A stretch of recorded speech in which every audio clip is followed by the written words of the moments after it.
El Oriente hoy está dividido en 4 fuerzas políticas. Los países chiitas, que son el 15% del Islam.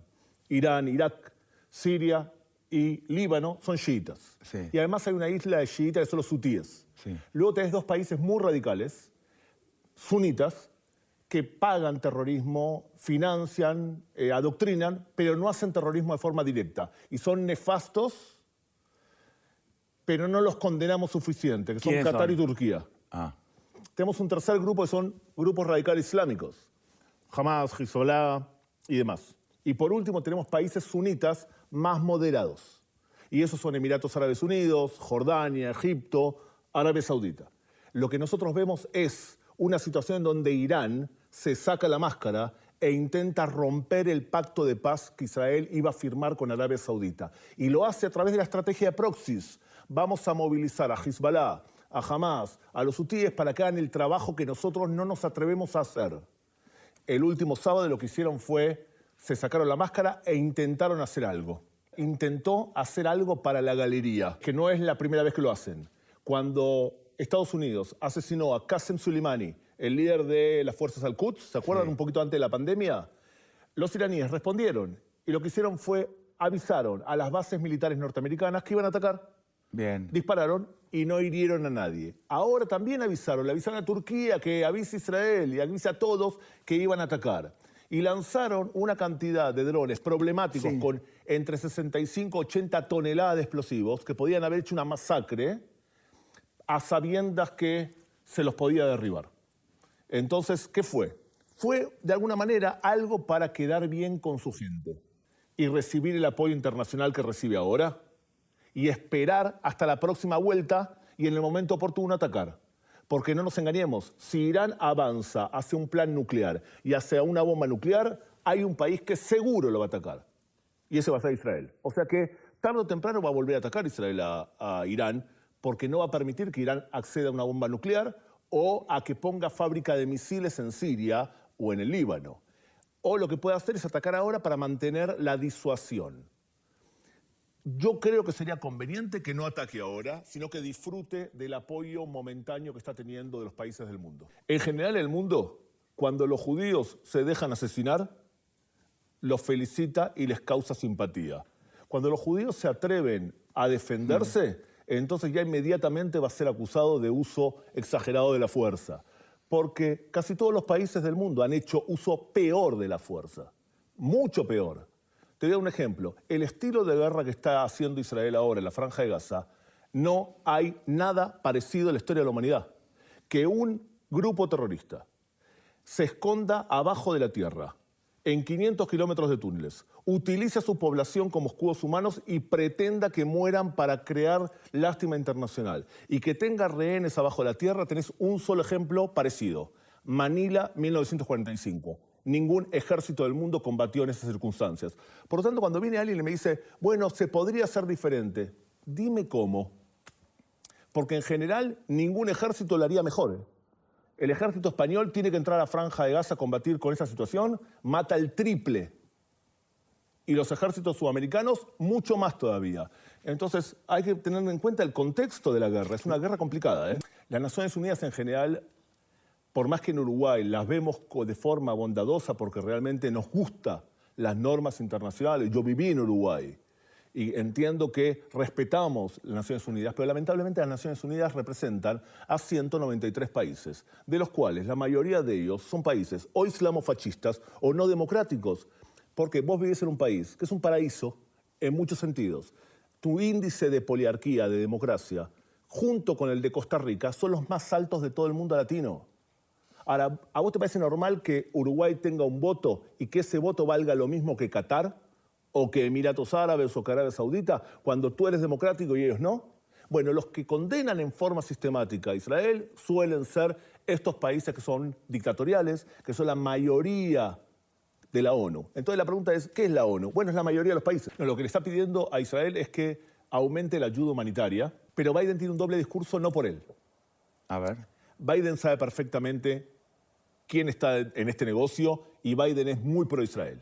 Biden tiene elecciones y él tiene mucho miedo, con lógica, que pierda votos de musulmanes, de afroamericanos en ciertas estados, él necesita, por un lado, mostrarse de alguna manera cauteloso con su aliado Israel, pero por otro lado le está enviando cantidades de arsenal bélico, claro. porque Israel se prepara para una guerra contra Hezbollah. Y como se prepara una guerra contra Hezbollah, que para mí va a ocurrir en mayo, en junio o en algún momento, tiene que tener arsenal bélico. ¿Por qué pensás que hay menos guerra en la Franja de Gaza? Porque no hace falta seguir combatiendo ahí y el peligro real es en el norte, no es en la Franja de Gaza. Cuando tú tienes un país democrático, hasta que no te atacan, no tienes legitimidad interna para salir a una guerra. ¿Qué madre va a enviar a su hijo a la guerra si no hay justificativo? Suelo no ser conspiranoico y como conozco al pueblo judío, pensar que después del Holocausto un primer ministro judío va a sacrificar a 1.500 de sus conciudadanos para recibir un buen titular es simplemente o estar mal de lo que se sabe sobre el Medio Oriente o desconocer la esencia del pueblo judío. Te voy a explicar una cosa rápida. ¿Un judío puede sacrificar su vida? Solamente en 3 circunstancias. Cuando te obligan a creer en otros dioses, cuando te obligan a tener relaciones sexuales con tus hijos, cuando te obligan a asesinar a otra persona. Fuera de eso, ante todo la vida. ¿Qué es más importante, la vida o la tierra? La vida. ¿Qué es más importante, la vida tuya y la vida de tus vecinos? También valen igual. Ante todo la vida. Por eso Israel, cuando tenían un soldado capturado, Hamás, llamado Gilad Shalit, durante 5 años, pagó con 1.027 terroristas que habían asesinado judíos para liberar a un soldado. Entre los liberados estaba Yehia Sinwar, líder del Hamás, ante toda la vida. Por lo tanto, aquel que piense que esto fue a propósito y que se sabía información y que lo dejaron pasar, simplemente filosofa fuera del recipiente. Mira, suelen entrar 500 toneladas de alimentos a la Franja de Gaza. 500 toneladas todo el tiempo y camiones, ¿ok? A ver, hay acá un problema conceptual. Y el problema conceptual es que muchas de las personas que se llenan la boca hablando de los niños y los muertos de hambre y demás, durante décadas no abrieron la boca cuando el Hamás adoctrinaba a esos niños a ser suicida, cuando los mataba de hambre. O sea, tú no puedes ser tan dualista o inmoral de preocuparte con los niños solamente en una circunstancia. Si te gustan los niños y defendes a los niños, tienes que defenderlos siempre. Eso hace una persona moral. Ahora, la estrategia del Hamás, ¿cuál fue? La estrategia del Hamás fue, vamos a entrar a Israel, vamos a matar la mayor cantidad de gente posible, vamos a conquistar territorio, transmitemos programa de televisión para humillar a los judíos, vamos a salir de ahí, nos vamos a llevar rehenes y lo que va a ocurrir es lo siguiente, Israel nos va a responder. Pero, como son judíos los que nos van a atacar, la presión internacional va a ir sobre ellos y lo van a acusar de uso desproporcionado de la fuerza. Lo que nosotros tenemos que hacer es sobrevivir al ataque de Israel. Si sobrevivimos, ganamos. Y si no sobrevivimos, perdimos. Por ahora, Hamás va ganando. ¿Va ganando? Por ahora sí. Fíjate, hay un montón de personas que apoyan a Hamás. Tú has visto una manifestación en Uruguay de un movimiento feminista con una cabeza antisemita. Sí, se generó mujeres que muchísima supuestamente son polémica personas morales, en torno a eso. haciendo un acto retrógrado clásico de la Edad Media y demostrando que en Uruguay, que era un país laico, que no hay antisemitismo acá, no por ejemplo en otros países, una persona que se define como defensora de los derechos humanos y de la mujer, levanta la bandera de aquel que somete a la mujer, viola a mujeres y las lapida. Sí, Gabriel, mira que algo todo está eso- mal. Sí, pero no porque lo van a hacer porque no son políticamente incorrectos. ¿Cómo? Pero si de verdad, claro, vos no vas a decir, estoy a favor de Hamás. Si de verdad fueses pro-palestino, serías como yo quiero un Estado palestino. Y quiero que el niño palestino viva en democracia como vive mi hijo. Y quiero que el niño palestino no sea adoctrinado a ser un suicida. Y quiero que la mujer palestina tenga la libertad que tiene mi hija y mi esposa. Si sos pro-palestino de verdad, vas a defender al pueblo palestino antes para que viva en un nivel digno. Si solamente vas a ser pro-palestino cuando crees que entendés lo que ocurre en el Medio Oriente y vas a salir a defender a los palestinos cuando los ataca Israel, no sos pro-palestino. Estás jugando con el hecho que mucha gente no se especializa en terrorismo islámico. A ver, hay 2 problemas cuando analizas el Medio Oriente. El primer problema que nos educan en las escuelas, en las universidades, que los conflictos son territoriales. Son por agua, por petróleo, por tierras. Ahora, yo vengo y te digo, en el Medio Oriente lo que importa es la religión. Guerras entre chiitas y sunitas, entre clanes, temas religiosos. Cuando Hamás atacó a Israel, no vino y dijo ocupación, ocupación, me encanta el socialismo. Dijo Allahu Akbar. ¿Querés hablar de Medio Oriente? Tenés que hablar de religiones. Porque realmente él no habla de Medio Oriente. traduce el Medio Oriente al idioma que te queda cómodo. Se llama West Planning esto. El terrorismo islámico surge en la Primera Guerra Mundial, cuando Occidente conquista el Islam y el Islam se pregunta cómo fue que fuimos conquistados si nosotros somos superiores. Entonces lo que dicen ellos es porque no fuimos buenos musulmanes. Claro, pero es el radicalismo islámico que es la minoría del Islam, ¿ok? Para dejar claro, es aproximadamente el 10% piensa de forma radical. No, sí, y lo el que tenemos hace claro. acción bélica Sí. es menos del 1%. ¿Y por qué no van por Uruguay? Porque ustedes están lejos. Porque el problema con Hamas y con Al-Qaeda y con ISIS es que ellos están en contra de un término que es importante saber, es Jahiliya. Y Jahiliya es la infección de Occidente. La democracia es Jahiliya. La defensa de la mujer es Jahiliya. El hecho que seamos países occidentales es Jahiliya. El cine es Jahiliya. Todo eso es Jahiliya. Israel es un país democrático, occidental, en el medio del Medio Oriente. O sea que se oponen a cualquier frontera. Viene la embajadora y te va a decir el discurso materialista que muchos quieren escuchar. Pero jamás no piensa de esa forma. Quizás te lo va a hablar así para contentar tus oídos. El West Planning. Bien. Pepe. Gabriel, estaba leyendo y escuchando al jefe del Estado Mayor de Israel diciendo que, bueno, que iba a haber una represalia, un ataque por parte de Israel e Irán, aunque nunca dijo ni cuándo ni cómo. Y si yo estoy medianamente bien informado, no hubo un golpe de Estado en Israel, por lo tanto, un militar está respondiendo al poder político, no va a salir a declarar lo que declaró si no hay un apoyo político detrás. Con lo cual uno puede llegar rápidamente a la conclusión de que políticamente la decisión está tomada y concuerdo con lo que tú decís, todavía no se sabe cuándo ni cómo será. Lo otro que te quería consultar, y trajiste el tema cuando hablaste de que nosotros estamos muy lejos, y ciertamente estamos casi a 14.000 kilómetros de Teherán, pero los proxy de Irán, como Hezbollah, tuvieron una presencia muy importante a 15 minutos en avión de acá. Con el atentado a la AMIA en el 94, en el 92 la voladura de la Embajada de Israel. Quería preguntarte si Hezbollah tiene presencia aquí en América Latina y particularmente en la región. Pepe, no te imaginas cuánto. Ustedes tienen un problema mucho más serio chiita que sunita y tienen un problema mucho más grande del que se imaginan. No tenemos media hora porque esto es tele, pero te lo voy a decir rápidamente. Acá penetran de 5 formas diferentes. Una, hacen dawa. Dawa es acción social para convertir a cristianos al Islam chiita. Este problema es muy serio en Perú, ¿está? O en Argentina, por ejemplo. 2, tienen una cadena de televisión llamada Hispan TV. 3, le pagan a políticos y a veces a gremialistas y a veces a docentes para que sean los portavoces de Irán en tu país. Les sale más barato. 4, tienen todo tipo de contactos con movimientos etnocaceristas. La Araucanía en Chile, mapuches en Argentina, indígenas en Ecuador y en el Perú. Y 5, están metidos hasta el gorro en la fabricación en Medio Oriente de una droga que va a llenar América Latina, como llenó también en Medio Oriente. Se llama Captagón, acá se llama fentanilo. Fentanilo. Sí, que está es una haciendo droga estragos en sintética, Estados se llama la Unidos. droga yihadista. Sale $10 la pastilla y la fabrican en el Valle de la Beca, en el Líbano, y la fabrica el hermano de Assad. Hezbollah es un narcoestado y lo mismo Siria. Entonces, ellos llegaron a un acuerdo en donde los narcos distribuyen la droga y Hezbollah la lava. Y según la CIA hay alrededor de 450 millones por año que Hezbollah produce acá en América Latina. Y además el vicepresidente de Venezuela, Tarek El Aissani, le dio 10.000 pasaportes venezolanos a chiitas para que deambulen por nuestro continente y también Bolivia. O sea que no sabemos cuánta gente tenés acá. Tuviste la suerte de que una vez te pusieron una bomba en la Embajada de Israel en Montevideo y no pasó absolutamente nada.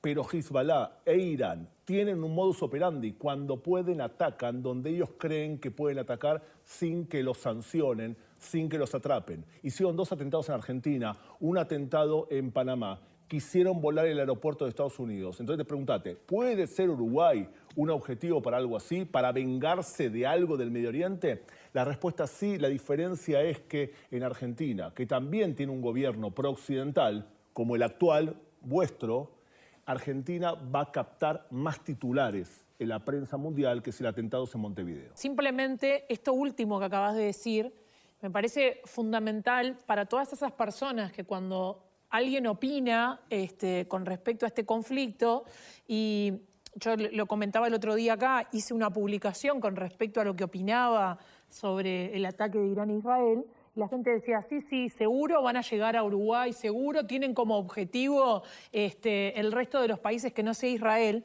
que a veces vemos todo como tan lejano porque la noticia sale de Medio Oriente, pero desconocemos absolutamente cómo están infiltrados en toda Latinoamérica. Entonces, creo que a veces hay que escuchar un poco más, informarse un poco más, para todos esos odiadores que hoy plantean que si vos estás del lado de Israel, es porque estás en contra de Palestina y porque estás de acuerdo con un supuesto genocidio y está este ataque y esta polarización del tema, ¿no?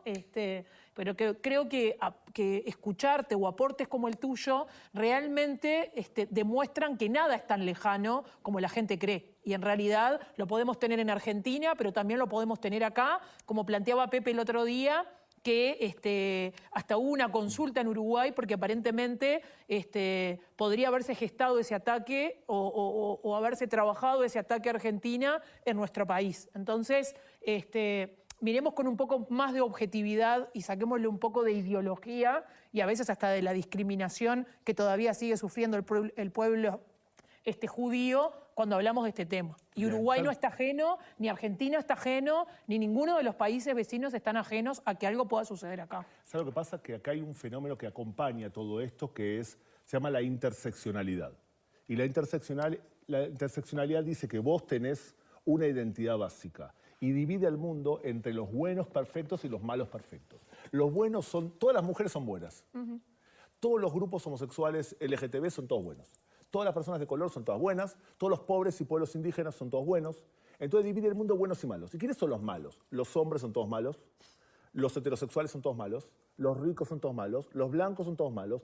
Entonces te va a decir alguien, como todos los malos se unen siempre, nosotros las víctimas tenemos que unirnos siempre. Entonces vos tenés grupos LGTB aliados con Irán y tenés feministas aliados con lo más retrógrado del mundo. ¿Qué los une? La interseccionalidad. Por eso, en esta época, hay que mantener la cabeza muy fría de que podés defender los valores universales, la libertad de opinión, la defensa de la mujer, y no para eso tenés que buscar aliados nefastos. Ahora es donde se prueban realmente las personas morales. Es más, ¿querés que te diga la verdad? Dime qué opinas sobre las personas de color, sobre la diversidad sexual, sobre las mujeres, sobre los judíos, y te diré quién eres. Ayer lo he dicho en otros programas, ¿no? Para mí esto es un choque entre civilizaciones, ¿no? Creo que tú hablaste hace un rato además del tema de la religión. Es tanto el odio hacia Israel de parte de Irán que ha hecho acuerdo con un único grupo que ni siquiera es chiita, que es Hamás. O sea, tanto es el odio que llega hasta eso. Creo que Israel se ha movido bien, ha hecho algunas alianzas que sorprendieron ahora, y también creo que Israel está mejor posicionado frente a ese concierto mundial que lo estaba condenando hoy que hace 15 días. O sea, este ataque le vino fantástico al gobierno israelí desde ese punto de vista. No solo que dejó en ridículo el ataque, porque de alguna manera tiraron 300 misiles y hubo un herido, sino que además quedó mejor, pasó a ser de agresor a agredido. Entonces, ¿qué es lo que inteligentemente debería hacer Israel ahora? Digo, obviamente que no va a dejar, hoy hubo un ataque hoy de mañana, hubo 18 heridos, o sea, lo siguen provocando, pero aún así la postura de Israel frente al concierto internacional sigue siendo mucho mejor que hace una semana o 10 días atrás. Y la otra pregunta que iba a hacer para ti es, el personaje y la investidura y la figura de Netanyahu, ¿ayuda en todo esto? Bueno, está siendo muy cuestionado, habrá que ver si es bueno, parte de la solución o parte justamente se lo estoy problema, preguntando ¿no? al especialista. A ver, son varias respuestas juntas, pero primero, Robert Dahl, un politólogo, decía que a ti te eligen y tienes autoridad, y ustedes también, todos tenemos autoridad, en base a 4 fuentes de autoridad: la tradición, la ley, tu carisma y tu conocimiento. Para ser primer ministro de Israel tienes que tener mucho carisma y mucho conocimiento. Ante todo eso, para ser líder respetado, conocimiento y carisma. Netanyahu tiene 19 años gobernando al pueblo judío. No es normal. Entonces, algo debe tener. La población de Israel piensa que se tiene que quedar hasta que termine la guerra. Después ya veremos. Yo soy de los que opina que tiene que renunciar después de la guerra. Ahora, para unir las dos preguntas. Para poder sobrevivir en Medio Oriente tienes que ser potencia en 4 cosas. Ante todo, potencia militar. Si no te sabes defender en el Medio Oriente, te comen, pregúntale a los kurdos. Lo segundo, para poder pagar los gastos militares tiene que ser potencia económica. Hoy Israel tiene en reservas 200.000 millones de dólares. Cada israelí cobra de promedio anual, recibe de sueldos 56 mil dólares por año y sabemos lo que fabricamos. Fabricamos cosas para el mundo de alta tecnología. O sea que económicamente es una potencia económica, es una potencia militar. Tienes que ser además una potencia política y una potencia moral. Cuando eres potencia así, los sunitas vienen contigo. Por lo tanto, va a haber una paz con Arabia Saudita y va a haber una paz con Kuwait. Va a haber una paz porque Israel tiene dos cualidades que ellos necesitan. Una, todos le tienen miedo a Irán. Y por lo tanto es mejor acercarse a Israel. Lo segundo, todos saben que vivimos un periodo postpetrolero. Hay que diversificar tu economía, no puedes seguir dependiendo de la energía como fuente de ingreso. Y por lo tanto, eso promueve el acercamiento con Israel. Ahora, ¿cómo negociar con alguien que es irracional? Bueno, ante todo, nosotros tenemos que recuperar a los civiles israelíes secuestrados. Esa es una prioridad. Ahora bien, ¿cómo negocias con alguien irracional? Leyendo ideológicamente lo que dice. Te lo cuento rapidísimo. Año 628, Mahoma está negociando con la tribu de Quraysh, la tribu de la Meca. Está negociando, tiene 1.000 soldados contra 10.000. Está a punto de ser derrotado en combate. Y Mahoma dice, perdón, vamos a firmar un acuerdo, una tregua, una utna, porque me vas a ganar durante 10 años. Vos me dejás a mí entrar a explicar mis ideas y yo no te robo más. Y Quraysh le dice, sí. Mahoma entra y conquista la Meca y se termina el asunto. Le preguntan, ¿mentiste? Se puede mentir si favorece la causa. ¿Violaste la tregua? Se puede mentir si favorece la causa. Para que no violen la tregua, tenés que ser una potencia en todo, para amedrentarlo. Por lo tanto, ¿se puede negociar con el Hamás? Sí, desde la fortaleza. Tenés que ser muy, muy, muy fuerte, porque en el radicalismo islámico copian tal cual lo que hizo Mahoma.